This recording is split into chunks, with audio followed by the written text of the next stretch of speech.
Slope is one of the critical attributes of a line, and slope basically describes how steep a line is. We'll notice that there's two components to that really tell us how steep a line is, and that is how much it is running horizontally compared with how much it's rising or falling vertically. So what we're really looking at here is a ratio or a rate at which it's falling or rising compared with how much it's running in one direction or another. So slope can also be called a constant rate of change. So it's describing the manner in which, or the rate at which, our run left or right is changing compared with our rise, which is up or down. But how do we describe slope mathematically? Slope is essentially, like we said, a ratio that compares the vertical change with the horizontal change. So it is the difference of the y values over the difference of the x values. Here it can also be written as delta y, the difference of the y values, over delta x, the difference of the x values. Notice that when we perform the calculation, the y's go on top, and that this x value matches this y value. These two numbers would be in the same ordered pair. These two numbers would be in the same ordered pair. So now we're going to apply what we know about slope to find the slope of the line that contains the point -2, -2, and 4, 1. To do that, we have to determine what our x1, y1 is and what our x2, y2 is. So suppose that we call this x1 and this y1, and we call this x2 and y2. So x1 would be -2, x2 would be 4, y1 would be -2, and y2 would be 1.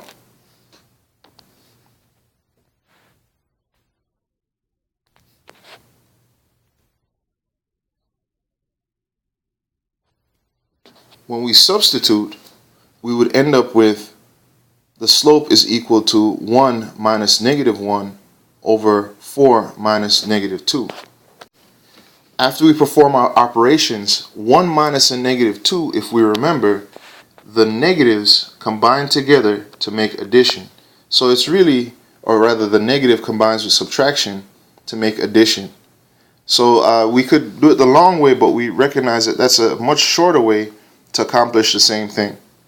So we'd end up with 1 plus 2, which is 3, and also 4 plus 2, which gives us 6. So we end up with 3 over 6, or 1/2, as the slope of the line containing those points. But what if we chose the points the other way and made this x2, y2, and this x1, y1? Would we end up with the same answer if we decided to choose the points the opposite way? If we substitute the values that we end up with, we would end up with -2 minus 1 and -2 minus 4 in our ratio. -2 take away 1 is -3. -2 take away 4 is -6. A negative divided by a negative is a positive, so we really end up with another positive fraction. We end up with a positive 3/6, which simplifies to 1/2. So we end up with the same answer either way. Based on what we just discussed, pause this video and try to see if you can find the slope of the lines containing 3, 5 and -1, 4, and also the slope of the line containing -5, 3 and 2, 1. We know our first step is just to decide which one we want to make x1, y1 and which one we want to make x2, y2. Let's say this time we make this x1, y1, and we make this one x2, y2. So in other words, x2 is 3, y2 is 5, x1 is -1, and y1 is 4. When we substitute, we end up with 5 minus 4 in the numerator, because remember, 5 and 4 are our y values, and 3 minus a negative 1 in our denominator. Notice also that 3 and 5 are in the same ordered pair, and negative 1 and 4 are also in the same ordered pair. 5 take away 4 gives us 1. 3 take away a negative 1. Remember, subtracting a negative 1 is the same as adding. So this is really 3 plus 1. So we end up with 4 here. So our slope for the first 2 points, for the line containing those 2 points, would be 1/4. That means that we would rise 1, so we would go up 1, in other words, and we would go to the right 4. That's what this slope means. But we'll take a look at that more closely in some future examples. For the second 2 points, we would need to find our x1, y1 and our x2, y2. Of course, we want to choose points that are convenient, and you just get the practice of which way to write them. That would be the most efficient way, but it doesn't really matter. We don't have to worry about this point, because even if we chose the points the opposite way, we showed already that we would still end up with the same answer. So let's make the first coordinate the x1, y1, and let's make the second one the y2, y1, x2, y2. And in case you're wondering why I'm doing it this way, is because I know if I write it this way, I'll have to subtract a negative 5, which means that I'm going to end up adding. So remember, this is our formula. Slope is equal to y2 minus y1, the change in y, or delta y, over x2 minus x1, the change in x, is written here. So after we've substituted our x1, y1 and our x2, y2, we end up with 1 minus 3 over 2 minus a negative 5. Remember, subtracting a negative 5 is really just the same as adding 5. So our denominator here, 2 minus negative 5, is really 2 plus 5 if we rewrote it. So after we work everything out, 1 take away 3 is going to give us a negative 2. 2 minus a negative 5, we said the same as 2 plus 5, which is 7. So we end up with negative 2 over 7 as our slope. We'll get into more details about the y in class, but for the sake of time, we just want to review that undefined slope is essentially just a vertical line. So if you have a vertical line, the slope of that line is undefined. A positive slope is going to increase from left to right.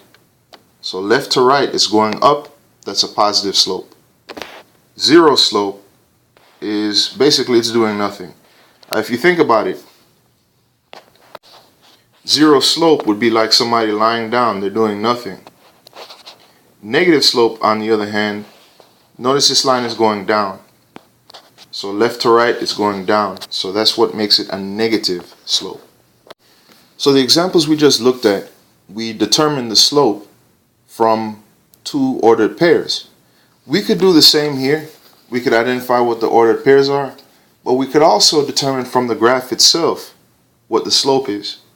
In this case, remember that slope is a ratio of the rise to the run. The rise is the vertical change, and the run is the horizontal change. So in this case, going from this point to this point, or the other way around, let's say we're going from left to right. We would have to go right, which is positive, and up, which is positive. So it's a ratio of positive numbers. In this case, we're at negative 2 for the x value, and we have to end up at a positive 4 for the other x value. So that means that we would have to go right 1, 2, 3, 4, 5, 6. So in this case, we would run left or right 6 spaces. We know that to get from where we just counted, we would also have to go up, and we'd have to go up 1, 2, 3. So our rise in this case is a positive 3. So our slope is 3 over 6, which we know we can reduce to 1/2. It's important to note though that when we're determining the slope of a line, we need to find 2 points that are on some corners of our graph. So perfect points, we can't have anything halfway between two numbers, or at some point a third of the way between numbers, or something of the like. We want something that's exactly on a particular x value and a particular y value that we can see clearly on the graph. So in this case, we have a perfect point here and a perfect point here. An example of something that wouldn't be a perfect point would be this here. Hopefully you can see it clearly on whatever device you're watching this video on, but that point is not on any corner. It's close to a corner, but it's not exactly on a corner. Similarly, this point here, we wouldn't want to use that either for the same reason. But remember, the idea is that we're counting how much we're running across and how much we're rising by. And we also have to remember the direction. In this case, if we remember, this line is decreasing from left to right, so it's a negative slope, and we can see it clearly from the information here as well. To get from this perfect point to that perfect point, we'd have to count down 1. This is by the way, the scale that we're using here is a scale of 1/2, so from here to here is actually one space. So we'd have to go down 1, 2.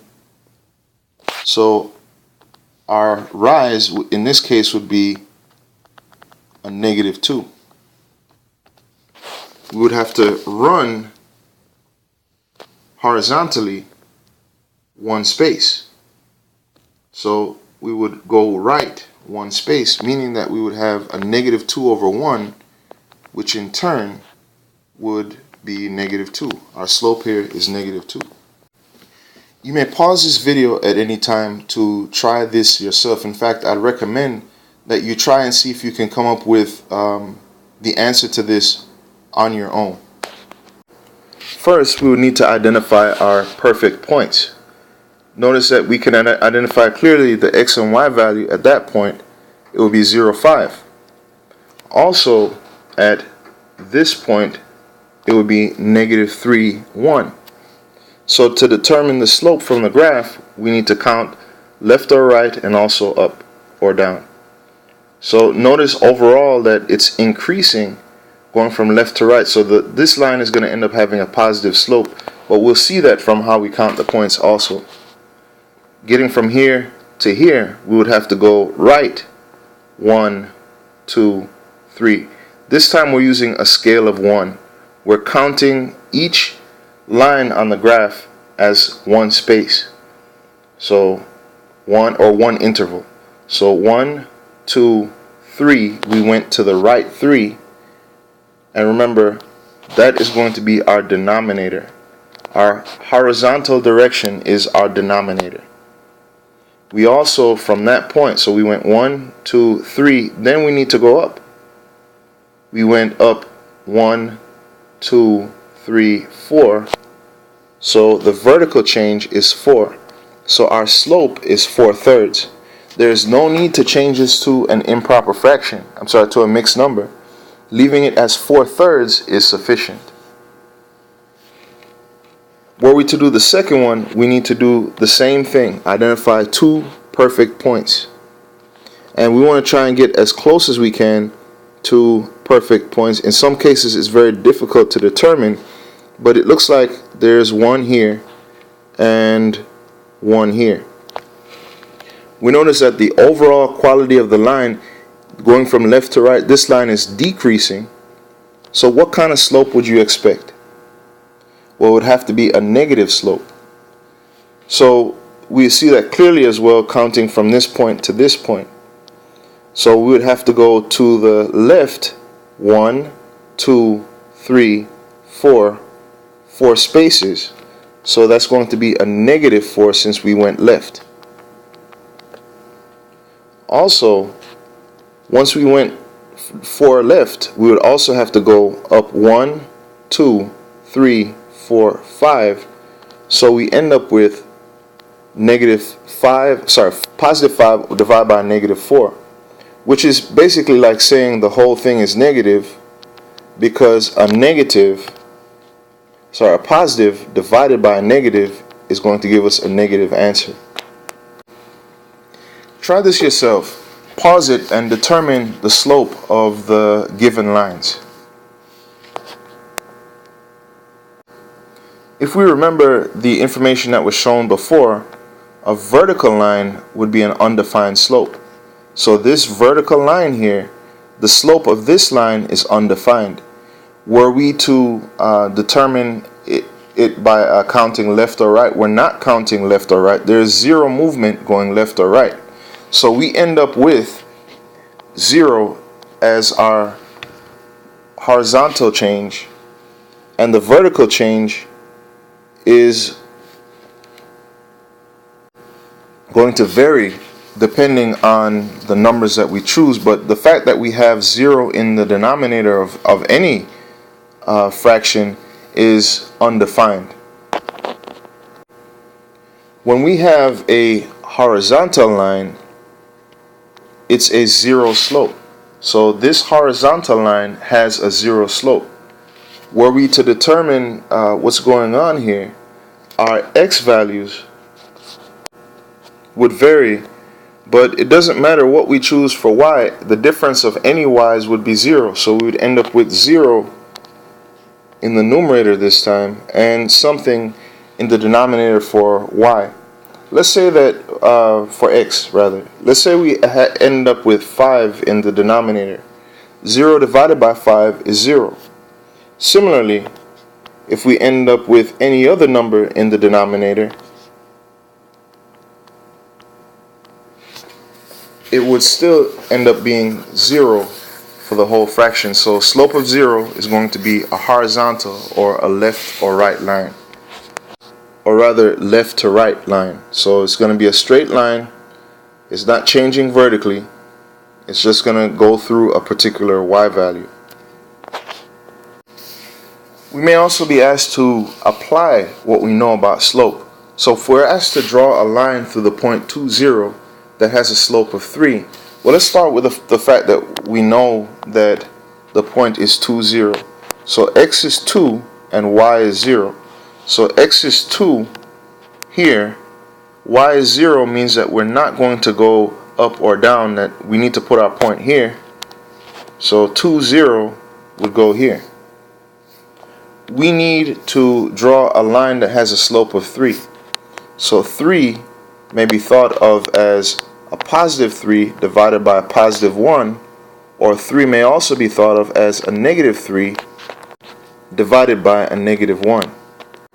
In the case of 3 divided by 1, positive 3 tells us go right 3, and positive 1 tells us go, or rather, I'm sorry, positive 3 tells us go up 3, and this positive 1 here tells us go right 1.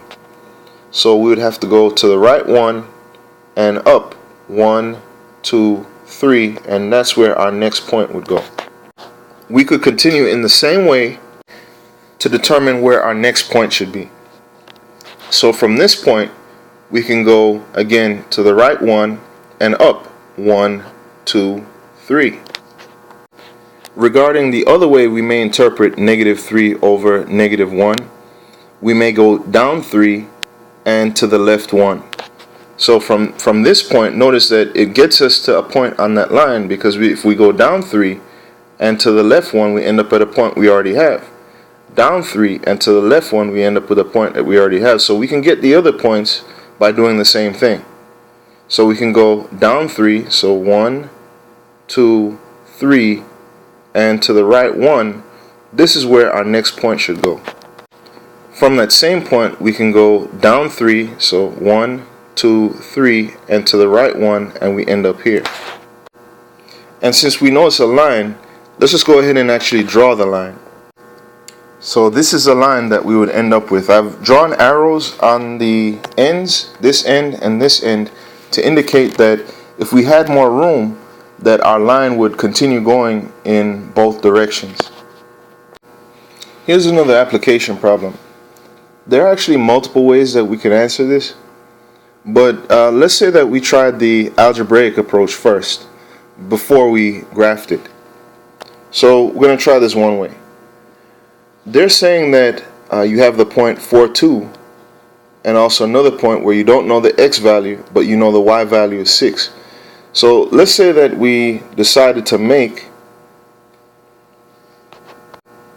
this first ordered pair our x1, y1, and the second ordered pair are x2, y2. So how this would look is our slope would be equal to 2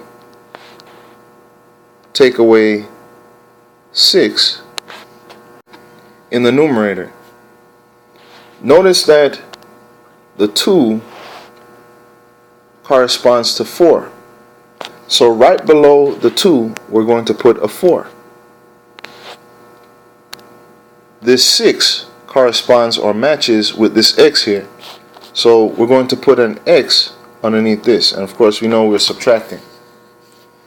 We know that the result of this is going to be 4, so we know that 2 minus 6 over 4 minus x is going to give us 4. We can make this 4 over 1 if it makes us feel more comfortable. So we could subtract 2 and 6 and end up with, or 2 minus 6 and end up with negative 4. So we end up with negative 4 over 4 minus x equals 4 over 1. So let's say that we multiplied our second fraction, this one here, by negative 1 over negative 1. Remember, any number over itself is 1, and multiplying a fraction by 1 does not really change its value. So if we did that, if we multiplied it by negative 1 over negative 1, then we end up with negative 4 over 1. And that was equivalent to negative 4 over 4 minus x. So in order for this fraction to equal this fraction, notice that the numerators are equal. That means that the denominators have to be equal. So what we're saying is that 4 minus x is equal to 1. Or rather, there should have been a negative 1. Is equal to negative 1. So we would need to eliminate the constant term first. We're going to subtract 4 from both sides of our equation. These 4's eliminate each other. We get 0. 0 minus x is a negative x, so we end up with negative x on this side. And that's going to equal negative 1 take away 4 is negative 5. So if negative x is equal to negative 5, then x has to be equal to 5. In other words, if we multiply both sides of our equation by negative 1, we end up with x equals 5. So the first ordered pair should read as 5, 6. And 4, 2 would have been that second one. But we could also have solved this by graphing. So let's say we plot that point 4, 2. So 4, 2 would be here. So 4, 2, this point here would be there.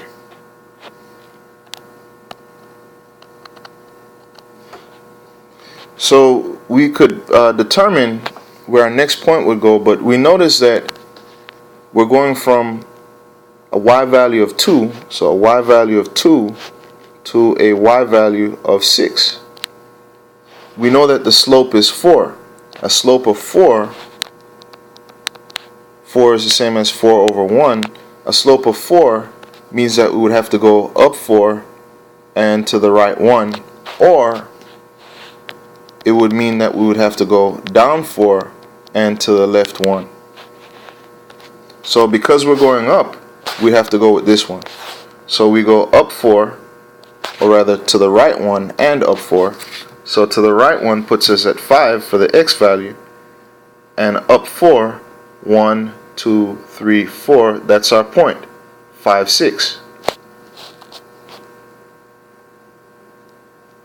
So this is just another way to determine that that missing value for x was actually 5.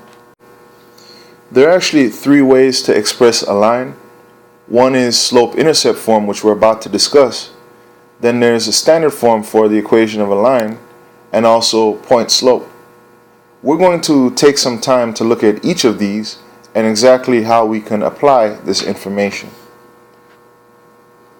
With regards to slope-intercept, the names of these forms actually tell you what they look like. Slope-intercept tells us that we're looking at the slope first and the y-intercept next. So slope-intercept. So slope-intercept is y equals mx plus b, where m represents the slope and b represents the y-intercept. So if you had to write the slope-intercept form of a line where you knew that the slope was 2 and that the y-intercept was 6, you would say, first of all, the y-intercept is 6, so we're using 6 instead of b. We know that the slope is 2, so we're using 2 instead of m. So the way that the equation would look is, instead of that, it would look like y equals 2x plus 6. So this is the equation that represents this information. So this is a representation of the line that has this information. And I never actually said what a y-intercept is, but that's that place that the line crosses the y-axis. So let's do some practice writing equations. Pause it if you'd like to and try and see if you can come up with the line that describes the equation that describes the line that has this information that you see in front of you. Regarding the first one, we would end up with y equals 5x minus 2. Notice that 5 is our slope. Our slope is the coefficient or the numerical factor of the x. So our coefficient is 5 because our slope is 5. Our y-intercept is negative 2. We could write plus negative 2, but plus negative 2 really just means subtract 2. So it's just easier to eliminate the double signs and just write subtract 2. For the next line, it will be y equals negative x plus 4. Notice that the coefficient here is negative 1. But to write a coefficient of negative 1, we just place a negative in front of the x. So when it appears that there's no numerical factor, no coefficient of the x, we know that there's a 1 there. So negative x is really negative 1x. So the slope here is negative 1. The y-intercept is 4, so we put plus 4 here. For the next one, we end up with simply y equals x. In this case, the y-intercept is 0. So when we add 0, it doesn't really do anything, so we don't really even bother writing the plus 0. The slope is 1. Remember that whenever we have just x by itself or m or any variable and we're trying to figure out what the coefficient or the numerical factor is, it's going to be 1 when none is written. For our next equation, it will be y equals 1/2 x take away 3. For the same reason that we had this here. The 1/2 is the coefficient of x, so it's that numerical factor of x. Negative 3, we could write plus a negative 3, but it's just easier and equivalent to write subtract 3. For the next one, we end up with y equals 4x. Do you notice a similarity between what we have here and what we have here? So when the y-intercept is 0, then there is nothing that we're adding to what we already have. The fact that the coefficient is 4, the slope is 4, says that the coefficient is also 4 of our x. So remember, the number in front of the x, that's going to be our slope. Once we've solved for it with y equals, or once it's in the slope-intercept form, the coefficient of x is going to be the slope. And finally, for the last one, we end up with y equals 2x plus 3/4 for the same reason that we had mentioned before.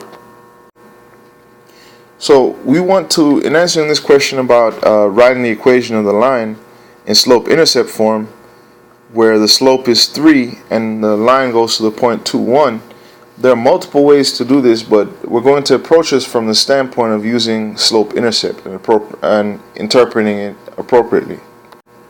We remember that slope-intercept form is y equals mx plus b, where m represents the slope and b represents the y-intercept.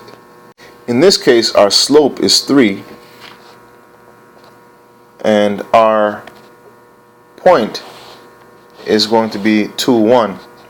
We do not know what the y-intercept is. We have to figure that one out. To figure it out, we have to substitute what we know. Remember that the slope is 3, so instead of m, we're going to put a 3. Also, it goes to the point 2, 1. 2 is our x value, so we put 2 instead of x. 1 is our y value, so we put 1 instead of y. And then we're going to try and figure out what b is supposed to be. So if we apply order of operations, 3 times 2 is 6. So 6 plus some number gives us 1. We could probably figure it out in our head what this is, but let's actually apply the systematic approach we know about isolating variables. So we would have to subtract 6 from both sides of our equation, or both sides of our equal sign. 6 take away 6 is 0. So we end up with 0 plus b, which is just b. In other words, these undo each other and it leaves us with just b. 1 take away 6 is negative 5, so b is equal to negative 5. So in terms of writing the equation would be y equals 3x minus 5. 3x plus a negative 5, but it's easier to write just 3x minus 5. So suppose we had to find the slope-intercept form, again if we know the slope and one of the points. We're going to apply the same method here. So if you are familiar with the steps that we just did, go ahead and pause it and try it yourself, but if not, then look very carefully at what we're going to do. First, we note that the formula for slope-intercept, or the equation for slope-intercept, is going to be y equals mx plus b, where m represents the slope and b represents the y-intercept. So if we substitute what we know, 5 is our y value, so instead of y, we're going to put 5. 4 is our x value, so instead of x, we're going to put 4, and our slope is 1/2, so we put 1/2 here. Remember that multiplying by 1/2 is the same as dividing by 2, so 1/2 times 4 is really 4 divided by 2. 4 divided by 2 is 2, so we end up with 2 plus b on the right side, and our 5 remains on the left side. To isolate b, we have to subtract 2 from both sides. Remember, we're eliminating the constant. So if we subtract 2 from both sides, we end up with b equals 3. So we know that the slope, again, is 1/2, and the point that it's going through is 4, 5. So the slope is 1/2, and the y-intercept has to be 3 from what we worked out. So what would the equation be? We would end up with y equals 1/2 x plus 3. Let's do some additional practice on identifying the slope and the y-intercept from the given equations. Pause it if you think you know the answer, and then we're going to reveal what the answers are. Remember that the slope is the coefficient of x, and the y-intercept is the constant that we're adding or subtracting, or rather the constant that we're adding. So in our first example here, the numerical factor is 2/3. So the coefficient of x is 2/3, so our slope is 2/3. Our y-intercept is 4 because that's what we're adding. Similarly, Negative 2 is our coefficient, so negative 2 is our slope. We're subtracting 3, which remember is the same as adding a negative 3, so our y-intercept is negative 3. In the next example, we're not adding anything here, so our y-intercept is 0. Our slope is the numerical factor or coefficient of x, so that's going to be 3. Notice on the second one, we have a similar situation. We're not adding anything here, and we know what the numerical coefficient is. So our slope will be negative 2 and our y-intercept will be 0. What do you think we would have to do here to determine the slope and the y-intercept of these equations that represent lines? The idea here is first that we need to solve for y, and once we've done that, then we should be able to clearly see what the slope and y-intercept are. In the first example, to solve for y, then this 5x has to go, because we're trying to get y by itself, so we're going to get rid of the 5x. Then the subtract 3 or negative 3 is going to have to go as well. So because we have a positive 5x up here, we're going to have to subtract 5x to eliminate it. And we have to do that to the other side of our equal sign or equation as well. Some students would end up subtracting 6 and 5 and end up putting 1x or just x down here. But the thing is that these are not like terms. This one ends in an x and this one has no variable part. So instead, we're just going to write it as negative 3y is equal to negative 5x plus 6. And remember, this is going to be a negative 3y because this is essentially 0. 5x take away 5x is 0. 0 take away 3y. If I did 0 minus 5, it would be negative 5. If I did 0 minus 7, it would be negative 7. So 0 take away 3y would be negative 3y. In other words, the subtraction sign, we might as well just treat it as a negative sign. It works out the same. So now we have to eliminate this negative 3. Notice that it's negative 3 times y. So we have to do the inverse operation, which is division. We have to divide both sides of our equation by negative 3. The result would be negative 5 over negative 3 times x plus a negative 2, which we know we can rewrite as y equals positive 5 over 3. Remember, a negative divided by a negative is a positive. We need to keep our x plus a negative 2. We might as well just write subtract 2. So in this case, our slope is a positive 5/3 and our y-intercept is a negative 2. In the case of our next problem, our next equation, we'll also have to eliminate this term here that has the x. So since it's a positive 2x, what do you think we would have to do?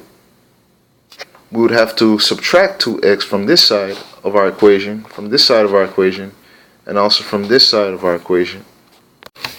When we do, we end up with y equals negative 2x plus 4. Please remember that at this step, do not subtract the 4 and the 2. 4 has no variable part, whereas negative 2x has x for the variable part. These are not like terms, so we can't subtract them. We'll just rewrite it as negative 2x plus 4. And yes, I know that I could write it as 4 minus 2x, but the thing is that with slope-intercept form, remember it's y equals mx plus b. So the part with the x has to come first. So negative 2 is going to be, in this case, our slope, and 4 is going to be our y-intercept. For the next problem, we have to eliminate this 15x in order to isolate the y value. In fact, what we do for this problem is going to look very much like this one. In case you haven't noticed, really, there's a 9 here instead of a 6, and there's an extra 1 here instead of this. So here we subtracted both sides of our equation by 5x. Here we're going to subtract both sides of our equation by 15x. When we do, we end up with negative 3y equals negative 15x plus 9, and we have to divide both sides of our equation by negative 3 as we did similarly in our first example. So we end up with y equals 5x take away 3. So in this case, our slope is 5 and our y-intercept is negative 3. Finally, in this example, we're going to have to eliminate the 12x, and since this is a positive 12x, we have to subtract 12x. If it were a negative 12x, what do you think we would do? Well, if it were a negative 12x, then we would have to add 12x to both sides of our equation. So here, remember, again, we're subtracting 12x from both sides of our equation. We're not subtracting 12 and 16 because they're not like terms. We end up with 4y equals negative 12x plus 16. And we have to divide both sides of our equation by 4 to get y by itself. And again, because 4y represents 4 times y, we do the inverse operation, which is division. So again, we're dividing both sides of our equal sign, or both sides of our equation, by 4.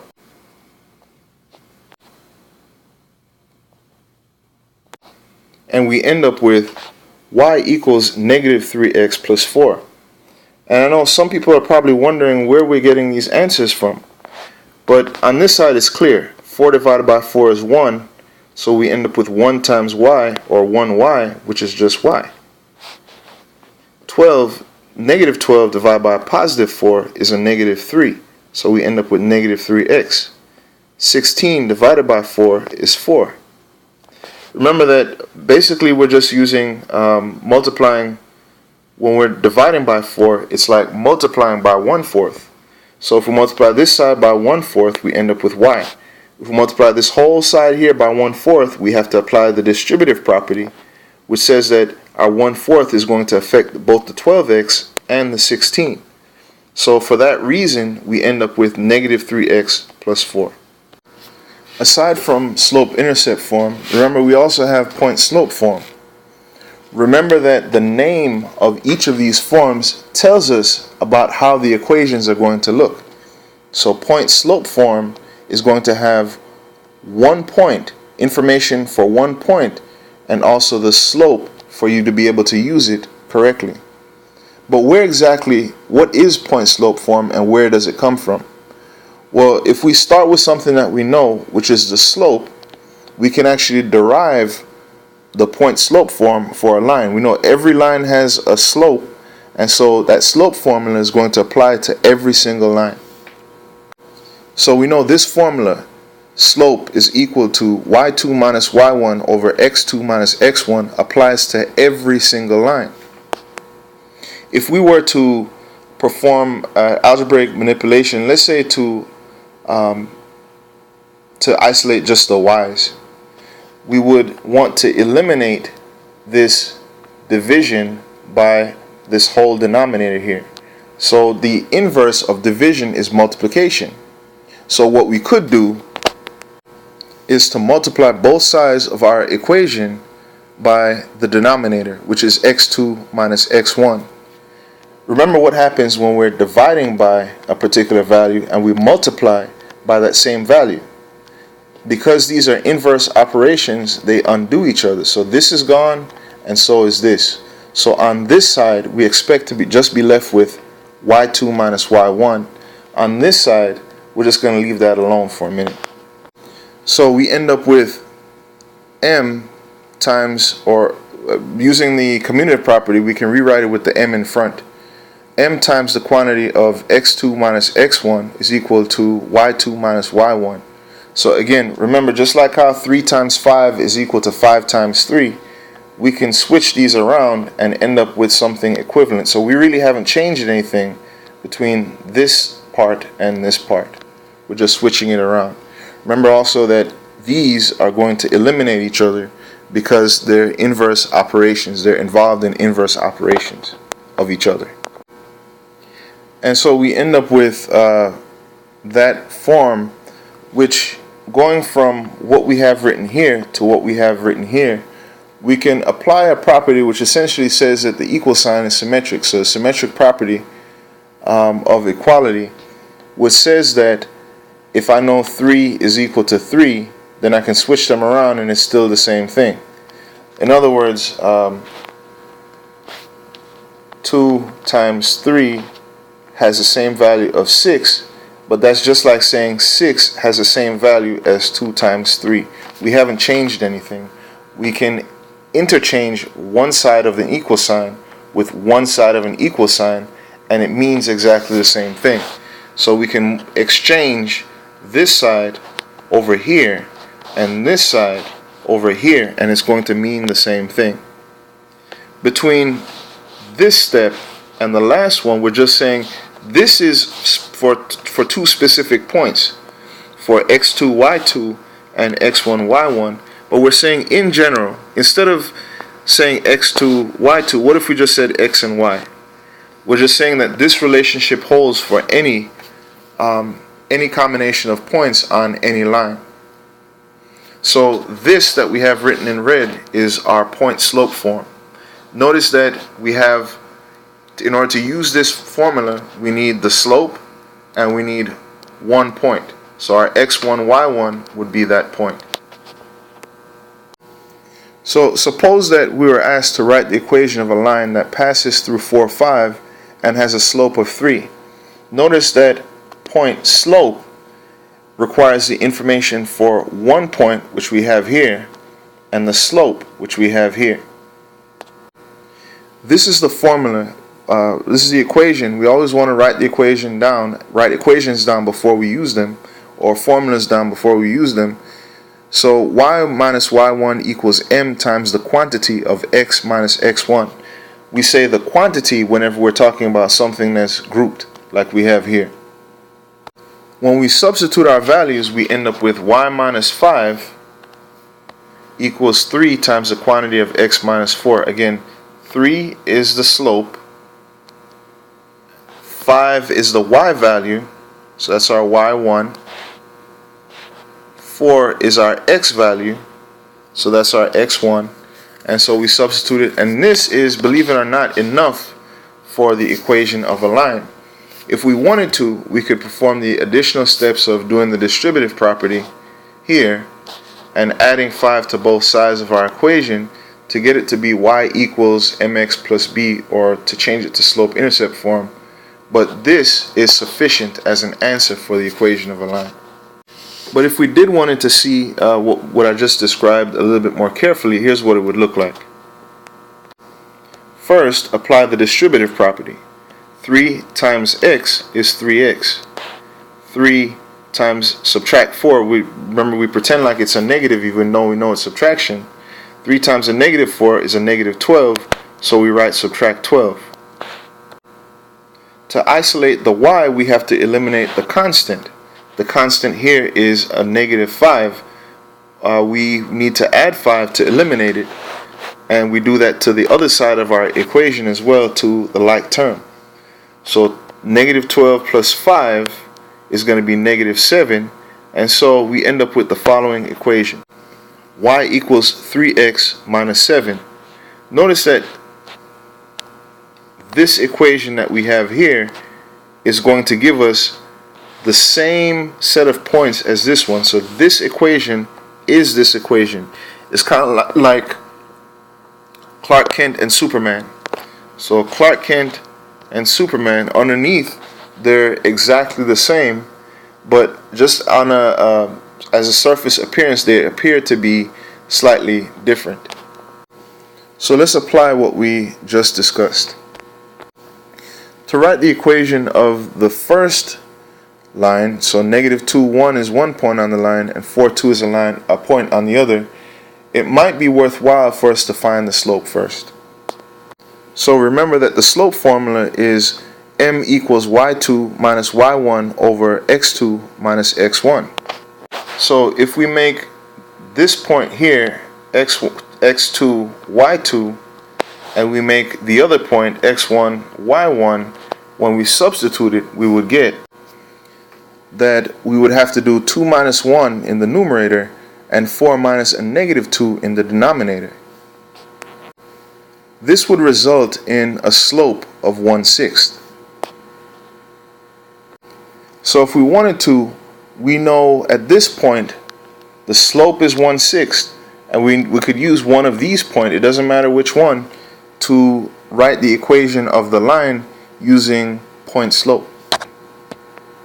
So remember that the point slope formula says y minus y1 equals m times the quantity of x minus x1. So instead of m, we're going to put 1/6, and instead of x1, y1, we're going to put one of those ordered pairs. And it doesn't matter which ordered pair we use, but let's say that we used this one here. So instead of -2 for x1, for x1, we're going to put -2 instead of instead of x1. For y1, we're going to put 1. So instead of y1, we're going to put 1. And again, we said that our slope was 1/6. So our slope was 1/6. Once we eliminate our double signs, remember that subtracting a negative is the same as adding. So subtracting a -2 is equivalent to adding 2. So y minus 1 equals 1/6 times the quantity of x plus 2 would be sufficient to describe that line. But even though we don't have to, let's go ahead and look at what it would look like if we wanted it in slope-intercept form. First, we would apply the distributive property. 1/6 times x is just 1/6 x. 1/6 times 2 is the same as 2/6, which is later on going to simplify to 1/3. But let's just leave it as 2/6 for right now. We know that we would need to add 1 to both sides of our equation to counteract the subtract 1 here. Remember, our goal in this case would be to isolate the y. So once we do that, we end up with this equation here. Y equals 1/6 x plus 8/6. And if you're wondering how we got from here to here, this part should be obvious. -1, add 1 is 0. 0 plus y is y. 1 is equivalent to 6/6. So if we add 6/6 to 2/6, because we need a common denominator in order to add a fraction, we end up with 8/6, which again we can simplify to 4/3 if we needed to. For our second equation, we have to start off the same way. We need to find the slope. We always want to write our slope formula down, so m is equal to y2 minus y1 over x2 minus x1. So if we choose x1, y1 as 0, 1 and x2, y2 as 1, 4, we end up with this equation here. 4 take away 1 is 4, and 1 take away 0 is 1. Or rather, I said 4 take away 1 is 4. I'm sorry. 4 take away 1 is 3, and 1 take away 0 is 1. So we end up with our slope being equivalent to 3/1. 3 divided by 1 is equivalent to 3. So we may write it as simply 3. So our slope is 3. So we may do the same thing that we did previously, since now we know that the slope is 3 and we know at least one of the points. So since we know the slope and at least one point, we can use point slope. Our point slope formula is y minus y1 equals m times the quantity of x minus x1.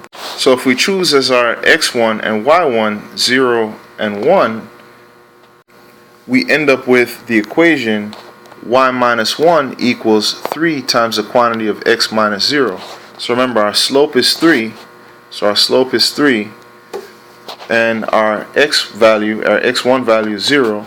x1 is 0. Our y1 value is 1. So y1 is 1. We substitute, and this is what we end up with. This is okay as our answer. But if we wanted to, we can go the additional step of rewriting it into slope-intercept form. Remember, x minus 0 is just x. So our equation may be written as y minus 1 equals 3x. We can add 1 to both sides to isolate the y. Since we have subtract 1, we add 1. And we end up with y equals 3x plus 1. The third way that we may write a linear equation is using standard form. And standard form is essentially what we have here.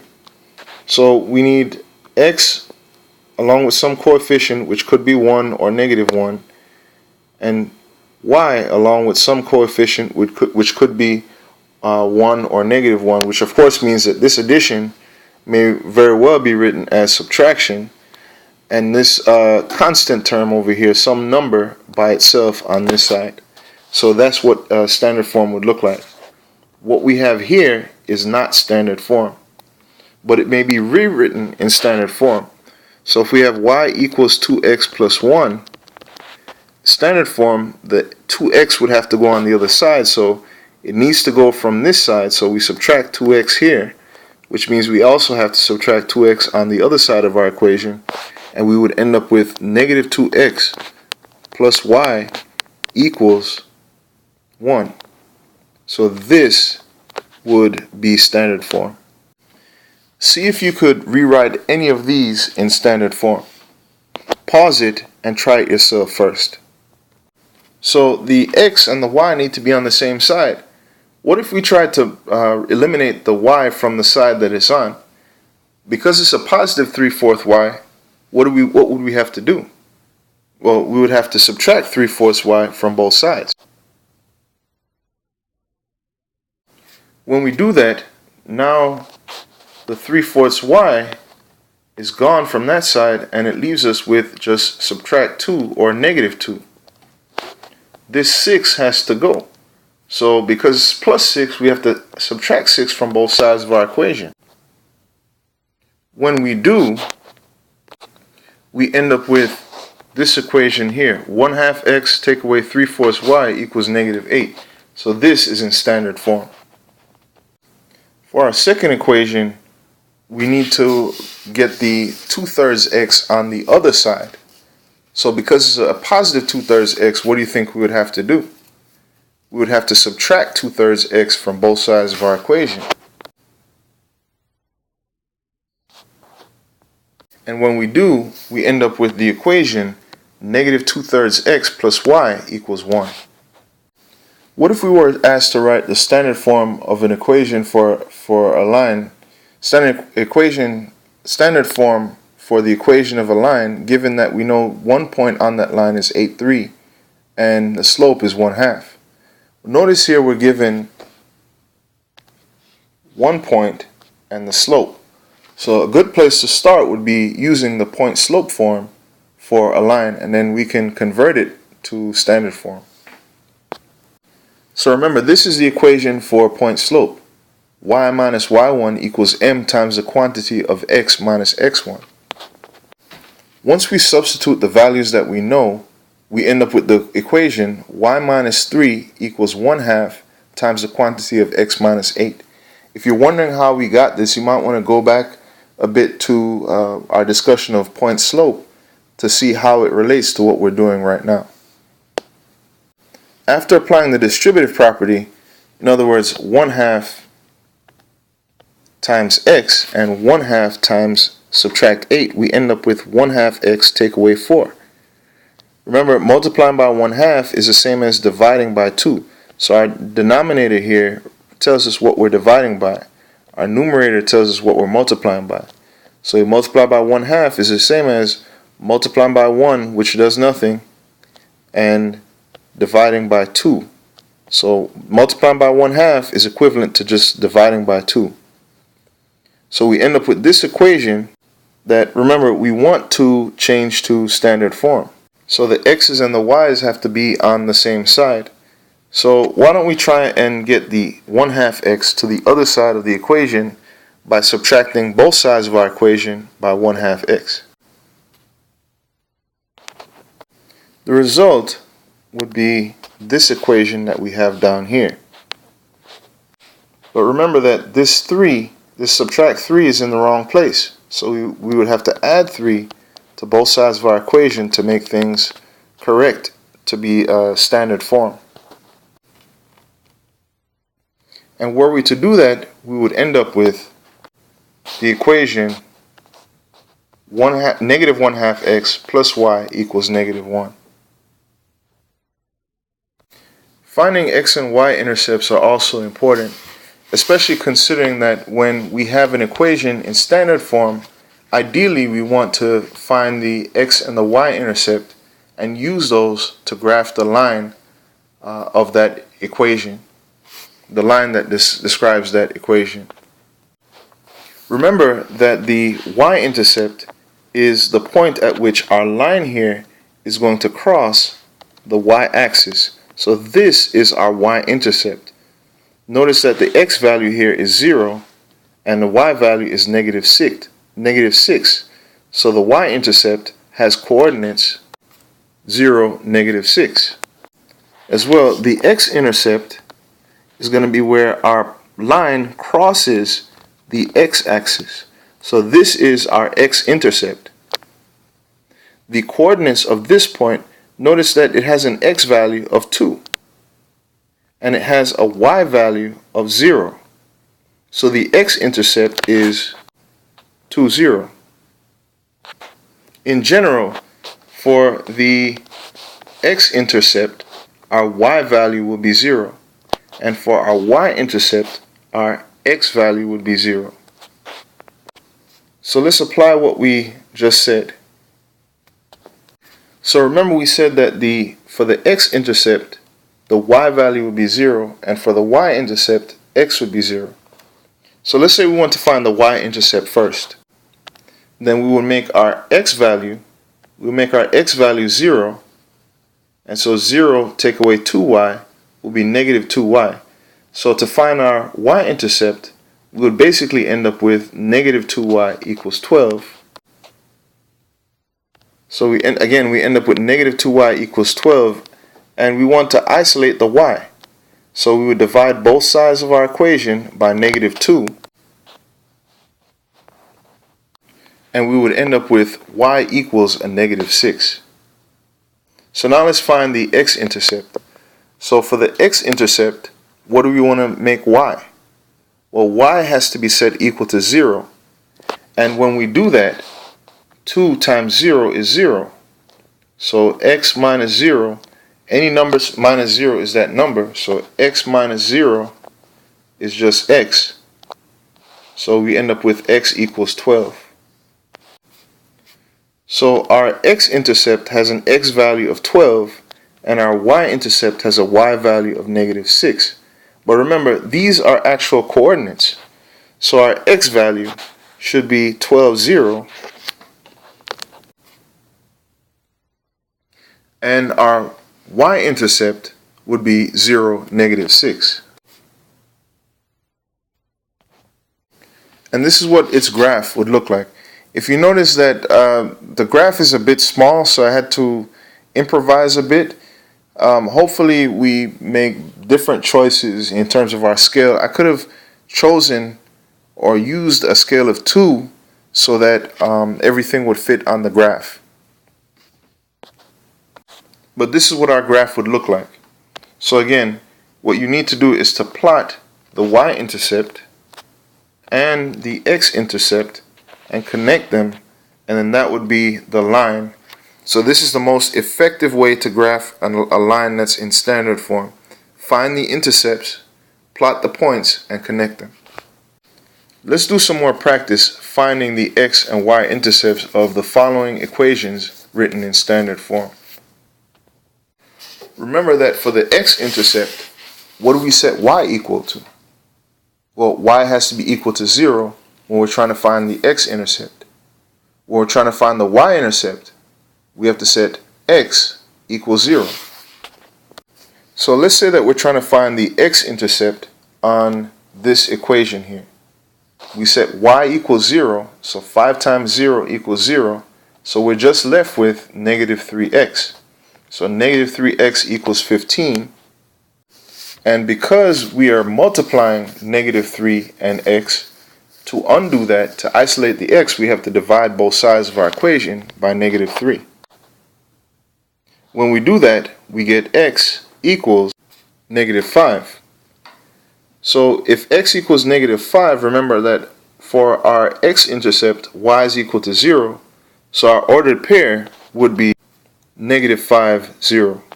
For our y-intercept, we set x equal to 0. 0 times negative 3 is 0. So 0 plus 5y is just 5y. So 5y equals 15. And then we're going to have to divide both sides of our equation by 5. And we end up with y equals 3. Which, if y is equal to 3, then x has to be 0. So our ordered pair for our y-intercept would be 0, 3. So our x-intercept is negative 5, 0, and our y-intercept is 0, 3. We're using the same process here. So we're going to set x equal to 0 to find the y-intercept, and y equal to 0 to find the x-intercept. If y is equal to 0, we end up with 6x equals 32. We would have to divide both sides of our equation by 6, and we would end up with x is equal to 32 over 6, which the ordered pair for that would be 32 over 6, 0. So that would be our x-intercept. For our y-intercept, we set x equal to 0, and we end up with 9y equals 32. Then we would have to divide both sides of our equation by 9 in order to isolate the y, and we end up with y equals 32 over 9, which the ordered pair would be 0, 32 over 9. There are two special cases that we need to consider as it comes to x and y intercepts. If we have the equation y equals 7, then this is going to end up being a horizontal line through the number 7. If we have y equals 9, it would be a horizontal line. So y equals 9 would be a horizontal line through 9, and so on. In this case, notice that this line only crosses the y-axis. So it only has a y-intercept. So y equals 7, y equals 9, y equals 1,000,000, all of those only have a y-intercept. And its y-intercept is that number. So the y-intercept here is 7. In other words, 0, 7 for the y-intercept. In the case of x equals a number, that's a vertical line. So it's not going to cross the y-axis, it's only going to cross the x-axis. So in the case of x equals negative 2, it's going to cross at where x is negative 2, because all the values here have negative 2 for the x value. Meaning that it has no y-intercept, but its x-intercept is going to be x equals negative 2. In other words, the coordinate would be negative 2, 0. Let's do some practice trying to find the intercepts, the x and y intercepts for the following numbers or following equations in standard form. Remember, it's a good idea for you to pause it and try it yourself to see if you are remembering or understanding the information that we're considering. For the first equation, if we substitute 0 for x, we end up with 0, 4 as our y-intercept. If we substitute 0 for y in that same equation, we end up with negative 8 for our x-intercept. I'm sorry, negative 8 or negative 8, 0 for our x-intercept. As well, on the second equation, if we substitute 0 for x, we end up with 0, negative 6 for our x-intercept. And if we substitute 0 for the y value, we end up with 8, 0 for the x-intercept. On the third equation, we know that y equals negative 4, as we discussed before, would only go through the y-axis. So it has only a y-intercept, and its y-intercept would be 0, negative 4. So there is no x-intercept.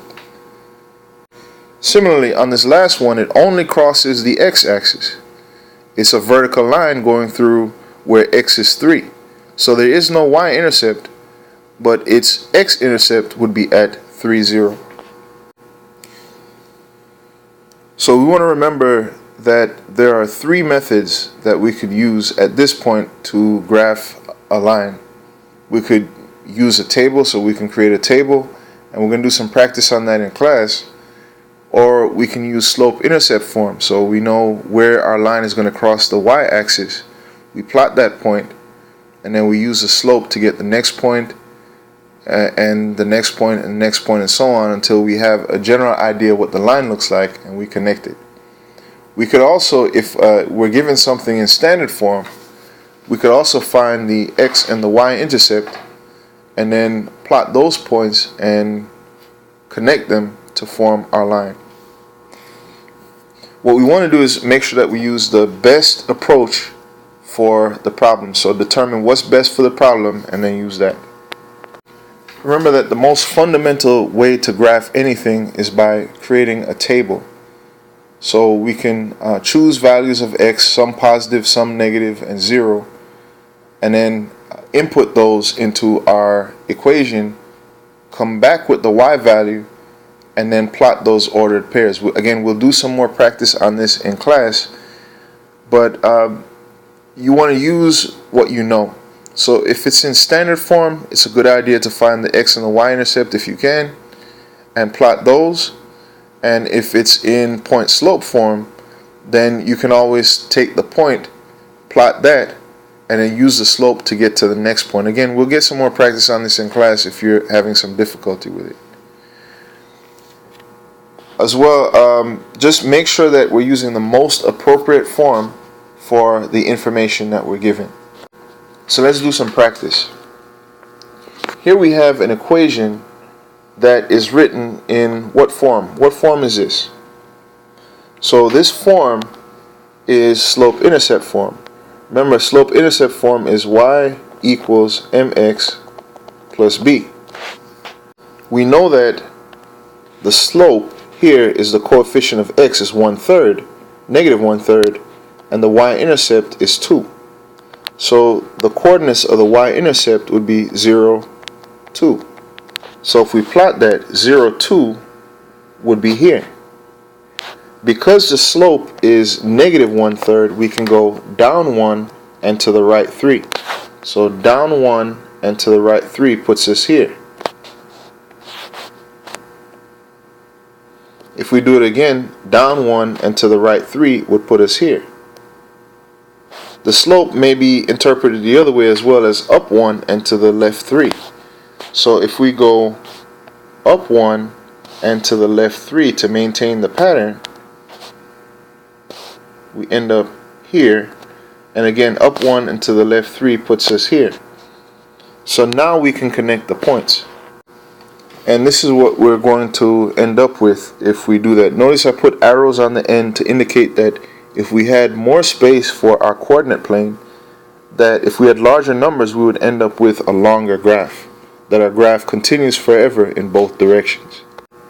So here we have an equation written in what form? This is standard form. So standard form, what's the best way to graph this? We want to find the x-intercept and the y-intercept, and then plot those and connect them. So to find the x-intercept, we have to set what equal to 0? Well, we have to set y equal to 0. To find the y-intercept, what do we have to do? We set x equal to 0. So if we did that, here's what it would work out as. So if we set y equal to 0, we end up with negative 2x equals 12. To isolate the x, we have to divide both sides of our equation by negative 2.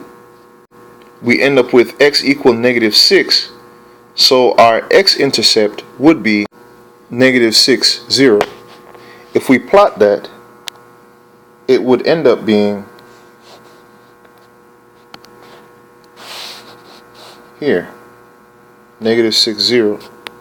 Again, to find the y-intercept, we have to set x equal to 0, and so we would end up with 3y equals 12.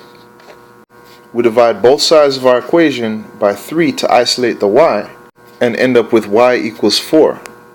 So our our y-intercept would be 0, negative 4. were we to plot that, 0, 4 is here. So all that would be left is for us to connect the points, and we would end up with this line here. Just as an aside, is this a positive slope or a negative slope? Notice that it is increasing going left to right. So this is a positive slope.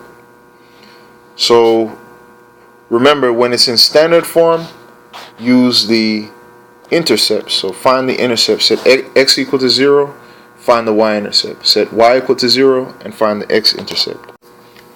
This is in none of the forms that were stated, but we could change it very easily by solving for y. So that would mean that we would end up dividing both sides of our equation by -6.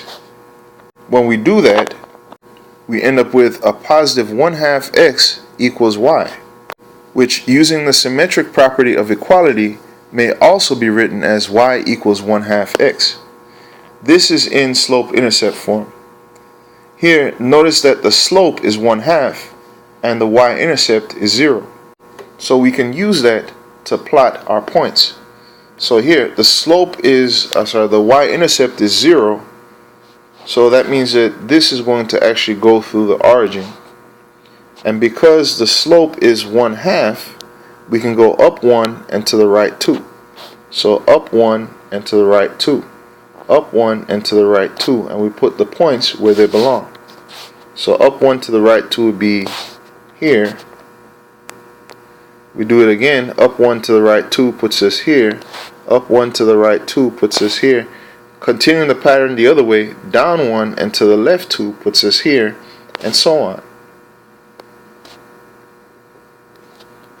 We then connect the points because we know we're dealing with a line, and we end up with this line. What kind of slope is this? This is a positive slope. Notice that the slope here was a positive 1/2. So it makes sense that we should have a positive slope here also. We also need to know about parallel and perpendicular lines. Parallel lines may be represented by this symbol here. So two lines that never meet are called parallel lines, and we see clearly that were we to extend these lines indefinitely, going on forever, that they would never meet. So this is our symbol for parallel lines. So if we want to write the equation of a line parallel to this equation, parallel lines lean exactly the same way, meaning that they have the same slope. So the slope here is 1/2. Whatever line that's parallel to it would also have to have a slope of 1/2. So notice that all the equations that we have here have a slope of 1/2. The y-intercepts are different, but that doesn't matter. What matters is that they're all leaning exactly the same way. So all of these lines would be parallel to this line because they all have the same slope. See if you can come up with examples, and there are many examples. Don't worry about being wrong. There are many examples of lines that are parallel to these. See if you can come up with some. For our first equation, we notice that the slope is 3. So any line that's parallel to it must have a slope of 3. The y-intercept could be anything, but the slope has to be 3 in order for it to be parallel.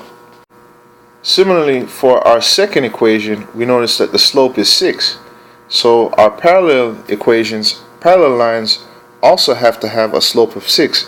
The y-intercept could be anything, but remember, parallel lines have the same slope. For the next equation, the difficulty here is that it was written originally in standard form. So if we solve for y though, we notice that we end up with an equivalent equation of y equals 1/3 x plus 2. So this equation, y equals -1/3 x plus 2, is the same or equivalent to this one. This has a slope of -1/3. So any equation that we write that has a slope of -1/3 would be parallel to this line. So for example, y equals -1/3 x plus 5, y equals -1/3 x, all of those would be equivalent to, or rather parallel to, this line, the equation given by this line, sorry, the line given by this equation or this equation. Similarly, we would have to solve for y on that last equation. And were we to do so, we would end up with y equals negative 5/4 x minus 3/8. And this is going to have a slope of negative 5/4. So any line that has a slope of negative 5/4 would be parallel to this line. Sometimes we're asked to write the equation of a line that's parallel to another line and passes through a particular point. Obviously, these are going to have different y-intercepts, but the slope would remain the same. In the case of the equation that we have here on the left, the slope is 2/5. So whatever we come up with has to have a slope of 2/5. So we know in this case the slope that we want, and we know one point that we need on that line as well. So point slope would be a good way to start, or a good place to start. This is the equation for point slope. Y minus y1 equals m times the quantity of x minus x1. After we substitute the point that we have, 2, negative 3, and the slope, which is 2/5, we end up with this equation. Remember, minus a negative is the same as addition. So this is really y plus 3 is equal to 2/5 x minus 2. We could have stopped at that step, but if we wanted to, we can continue to solve for y to write it in the slope-intercept form. So we apply the distributive property. 2/5 times x is 2/5 x. 2/5 times 2 times negative 2 is negative 4/5. So we end up with this equation. Now all we need to do is just subtract 3 from both sides of our equation. And once we do that, we end up with the equation y equals 2/5 x minus 3 4/5. Notice that this equation has the same slope as what we started with, so it's going to be parallel. For the second equation, it would be useful for us to solve for y first. So to isolate y, we have to subtract x from both sides since it is a positive x that we have on the left side. We would end up with negative 4y equals negative x plus 8, and we have to divide both sides of our equation by negative 4 and end up with the equation y equals 1/4 x minus 8. So this equation is equivalent to this equation. So what we're looking for in this case is something that has a slope of 1/4 and goes to the point 2, negative 3. So again, we're going to apply the point slope form for a line. So we write our equation down for point slope. Y minus y1 equals m times the quantity of x minus x1. We substitute what we know, so the point is positive 2, negative 3, and the slope that we want is 1/4, because again, parallel lines have the same slope. We want the same slope, only the y-intercept is going to be different. Subtract a negative 3 is really add 3, so we end up with y plus 3 equals, and again we're applying the distributive property, 1/4 times x is 1/4, 1/4 times 2 is 1/2, so it's negative 1/2, or subtract 1/2. So now all we're left with is just to subtract 3 from both sides of our equation. And once we do, we end up with y equals 1/4 x minus 3 1/2. So here again, notice that the slope is still the same. The y-intercept is the only thing that changed. So these are parallel lines. For perpendicular lines, we're also looking at the slope, but this time instead of having the same slope, they're going to have what's called the negative reciprocal of the slope. So if I have a slope of 2, the negative reciprocal of that is negative 1/2. If I have a slope of negative 3/4, the negative reciprocal of that would be 4/3. So it's the opposite sign and then also the reciprocal of the absolute value. So keep that in mind as we do this. So you look at the slope, you interchange the numerator and denominator and put the opposite sign. That would be the negative reciprocal of the slope. that would give you a perpendicular line. So given this equation here, all of these equations, all of the lines that would be graphed from these equations would be perpendicular to these. The negative reciprocal of 1/2 is -2. So -2 is the negative reciprocal of 1/2.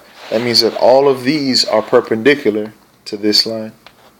And just a reminder, perpendicular basically means it forms a right angle, which is why this is the symbol for perpendicular.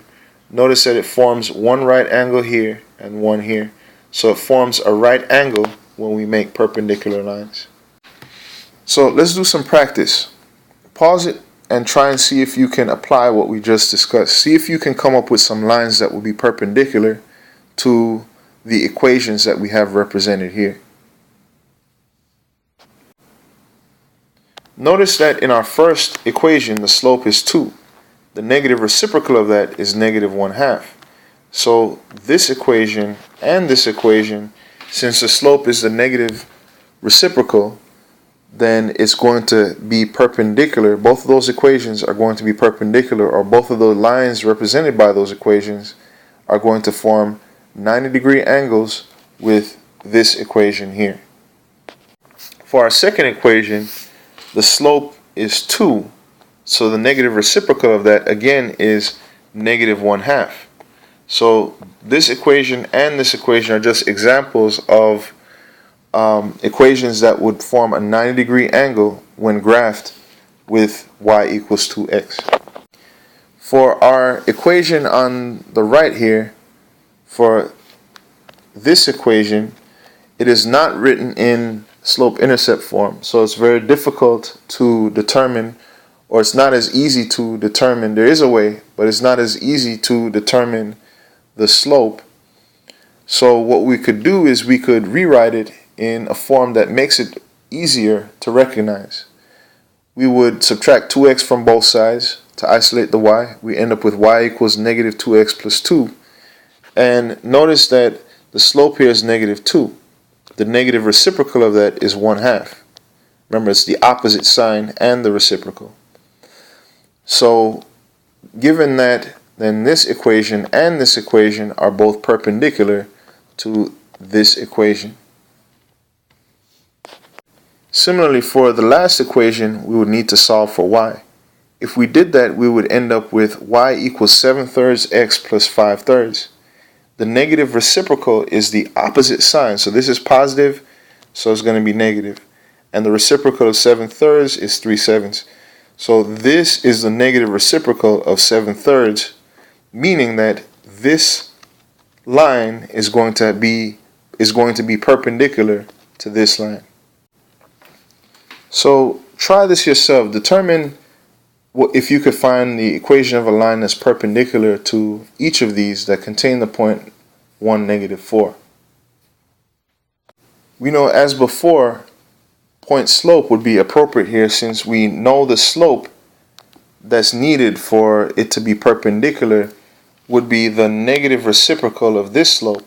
So the negative reciprocal of 1/2 would be what? It would be -2. So we know the slope has to be -2, and we know at least one point.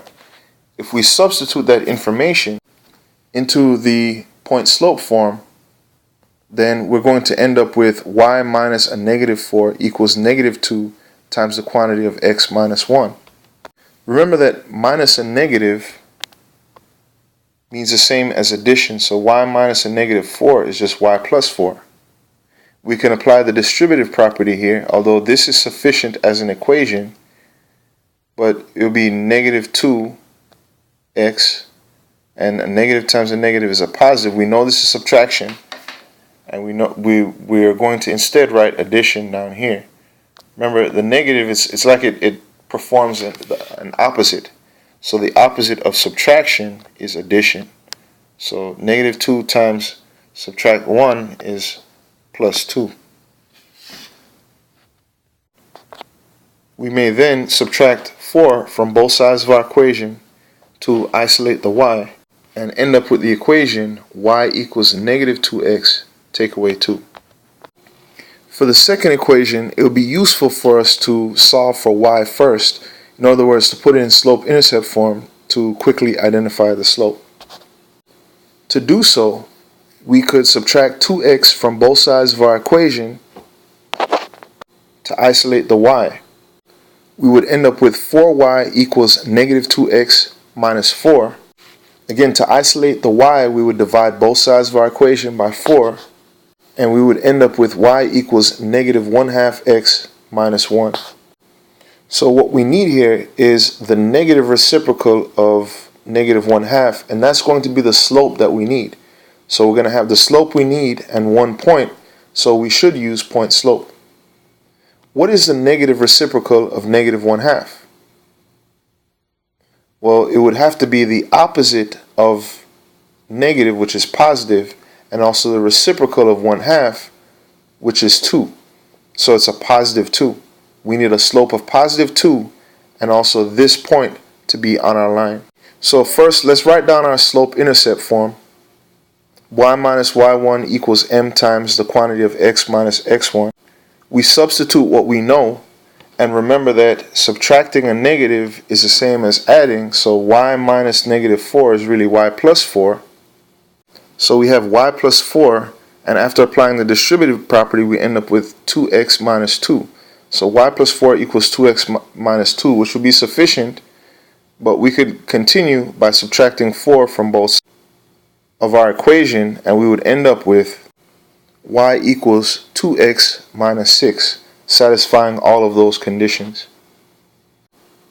Just as a note, if we have an equation ax plus by equals c, and let's say that we were to rewrite this as an equivalent equation where we're solving for y. So we're dealing with a literal equation.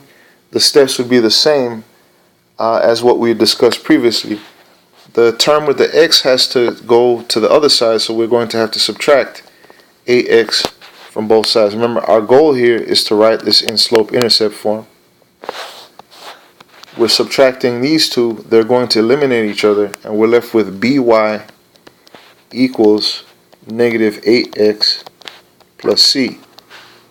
If we divide both sides of our equation by b, in other words, we're multiplying both sides by 1 over b, we end up with these eliminate, and y equals negative a over b x plus c. So what does that tell us? It tells us that we can very easily see what the slope is if we know that we're just basically taking a over b, and the opposite of that would be the slope.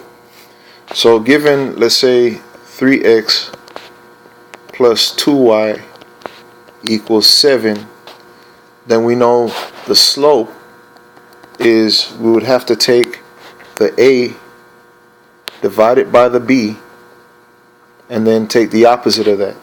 So in that case, it would be negative 3/2. You can work it out yourself, solve for y, and see if you don't end up with the same thing. Similarly, if we had, let's say, 5x subtract 3y equals 9, if we put a and b in a ratio, so it would be a over b, which in this case is negative 3. So we would end up with the opposite of that, the opposite of a over b. So we know that this is negative because a positive divided by a negative is negative, and the opposite of a negative is a positive. So our slope here would end up being a positive 5/3, and you can try that yourself. So just something extra to consider as we're looking at our linear functions, particularly if they're written in standard form.